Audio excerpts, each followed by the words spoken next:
رسول اللہ صلی اللہ علیہ وآلہ وسلم نزول قرآن کے وقت بہت سختی محسوس فرمایا کرتے تھے، اور اس کی علامتوں میں سے ایک یہ تھی کہ یاد کرنے کے لیے آپ اپنے ہونٹوں کو ہلاتے تھے۔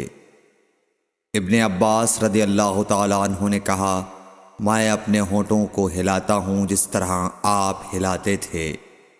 سعید کہتے ہیں، میں بھی اپنے ہونٹ ہلاتا ہوں جس طرح ابن عباس رضی اللہ تعالیٰ عنہ کو میں نے ہلاتے دیکھا۔ پھر انہوں نے اپنے ہونٹ ہلائے۔ ابن عباس رضی اللہ تعالیٰ عنہ نے کہا، پھر یہ آیت اتری کہ اے محمد، قرآن کو جلد جلد یاد کرنے کے لیے اپنی زبان نہ ہلاؤ، اس کا جمع کر دینا اور پڑھا دینا ہمارا ذمہ ہے۔ حضرت ابن عباس رضی اللہ تعالیٰ عنہ کہتے ہیں، یعنی قرآن آپ صلی اللہ علیہ وآلہ وسلم کے دل میں جمع دینا اور پڑھا دینا ہمارے ذمہ ہے۔ پھر جب ہم پڑھ چکے تو اس پڑھے ہوئے کی اتباع کرو۔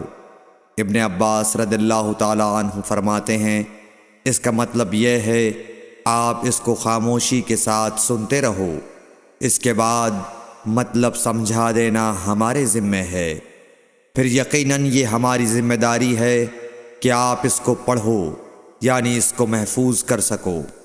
چنانچہ اس کے بعد جب آپ کے پاس حضرت جبرائیل علیہ السلام وحی لے کر آتے تو آپ توجہ سے سنتے، جب وہ چلے جاتے تو رسول اللہ صلی اللہ علیہ وسلم اس وحی کو اس طرح پڑھتے جس طرح حضرت جبرائیل علیہ السلام نے اسے پڑھا تھا۔